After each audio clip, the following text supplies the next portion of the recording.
Most crises don't start with a headline. They start with a hint, a strange comment from a customer, a shift in sentiment, a small technical alert that looks routine until it isn't. The problem is that most organizations are drowning in information, but starving for intelligence. Signals get buried in dashboards, emails, and chatter. And then leadership hears about it when it's already trending. I'm Anne Marie Vandenherk, founder of Mind the Gap Cyber Public Relations and creator of the CrisisOS5 framework. I help executives detect faster, decide smarter, and protect enterprise value when disruption hits. Across my career, every major crisis has had one thing in common. The early warning signs were visible. Someone saw something.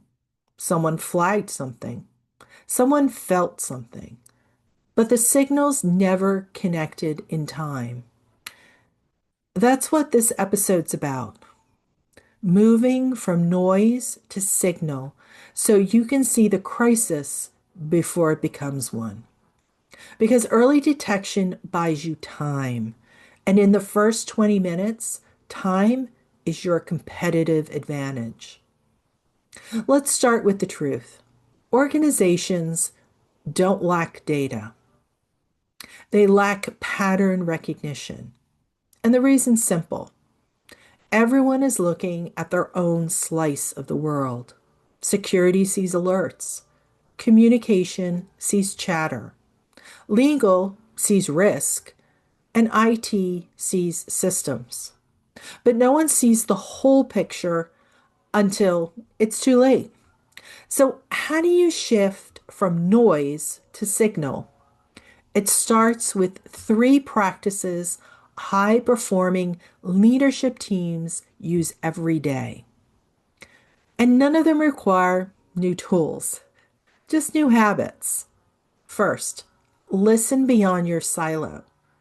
Crisis never respect org charts.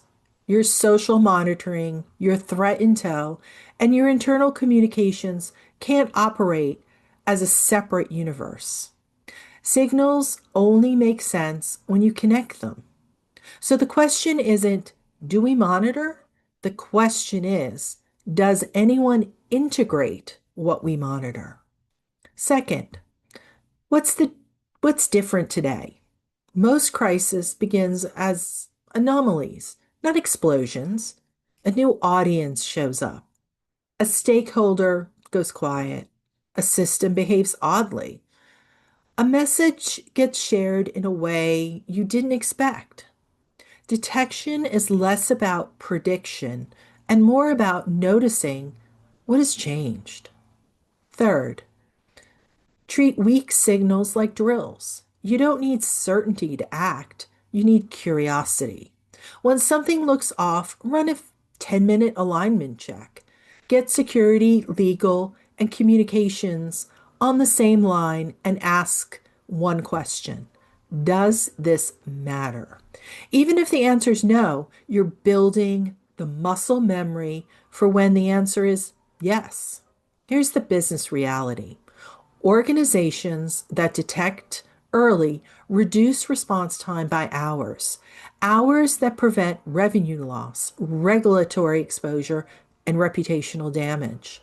Leaders who spot the signals early maintain credibility. And for those who wait for confirmation, lose control. Because the story doesn't wait for you to get aligned. The market doesn't wait. Shareholders don't wait. And the attackers definitely don't wait. Detection is leadership. And leadership is what protects enterprise value in the first 20 minutes.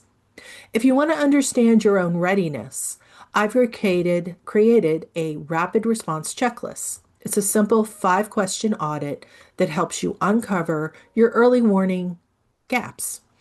You can download it by using the link below.